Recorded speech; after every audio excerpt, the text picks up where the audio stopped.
আসসালামু আলাইকুম ওয়া রাহমাতুল্লাহি তাআলা ওয়া বারাকাতু। প্রিয় দর্শক শ্রোতা, এই মুহূর্তে দেশ এবং দেশের বাইরে আমার ভিডিওটি যারা দেখছেন তাদের সুস্বাস্থ্য এবং দীর্ঘ আয়ু কামনা করে আজকের ভিডিওটি শুরু করতে যাচ্ছি। প্রিয় দর্শক শ্রোতা, আপনারা অনেকেই আমাকে জিজ্ঞাসা করেছেন যে বাড়িতে জিন আছে কিনা, আমরা কিভাবে বুঝবো যে আমার বাড়িতে জিন ঘোরাফেরা করতেছে বা জিন আছে।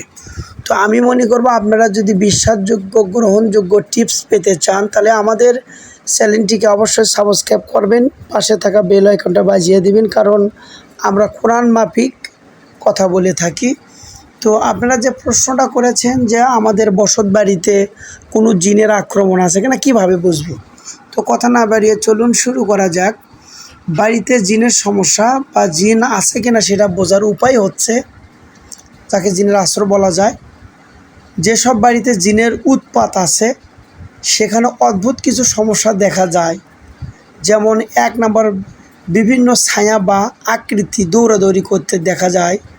2 নম্বর, রাতে অথবা কেউ যখন থাকে না তখন রান্নাঘর, অন্য কামরা বা ছাদ থেকে মানুষের আওয়াজ আসা বা আওয়াজ শোনা এরকম দেখা যায়।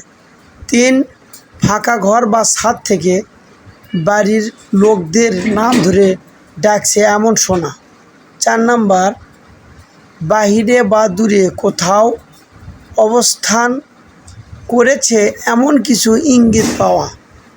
আর এমনও হয় যে আপনি বাসায় থাকেন না, বাসায় ঢুকে দেখলেন যে এইটা ওটা জিনিস পড়ে যাচ্ছে, তাহলে আপনি মনে করবেন যে আপনার বাড়িতে আপনার জিনের উৎপাত আছে। এক্ষেত্রে কিভাবে এই জিনের উৎপাতটা আপনি বন্ধ করবেন, তার জন্য সঠিক উপায় হচ্ছে, আপনি বাড়ির ভিতরে যদি আপনার হয় সেক্ষেত্রে আপনি কি করবেন, সূরা ফাতিহা 3 বার, সূরা ইখলাস 3 বার, সূরা নাস 3 বার, আর আয়াতুল কুরসি আগে বলে নেবেন। এটা পরে পানিতে ফু দিবেন, দেওয়ার পরে আপনার ঘরে ছিটায় দিবেন। ছিটায় দিলে দেখবেন যে আপনি ঘরের মধ্যে উৎপাত আর এগুলো হবে না। এবং ছাদে যদি হয় ছাদে ছিটিয়ে দিবেন, আপনার যে রুমে সমস্যা হয় সে ছিটিয়ে দিবেন। আর বেশি বেশি প্রতিদিন ঘুমানোর আগে অবশ্যই আয়াতুল কুরসি তেলাওয়াত করে ঘুমাবেন।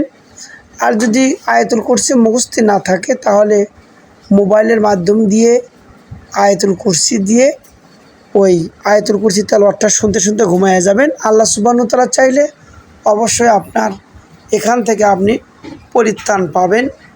তো আমার ভিডিওটি এ পর্যন্তই। ভালো থাকুন। নতুন কোনো ভিডিও পেতে আমাদের চ্যানেলটি সাবস্ক্রাইব করুন, পাশে থাকা বেল আইকনটা বাজিয়ে দিন এবং ভিডিওটা বেশি বেশি শেয়ার করবেন, কেননা কোরআন কারীমের আমল হওয়ার কারণে আপনি সওয়াবের ভাগীদার হবেন। তো আসসালামু আলাইকুম ওয়া রাহমাতুল্লাহ।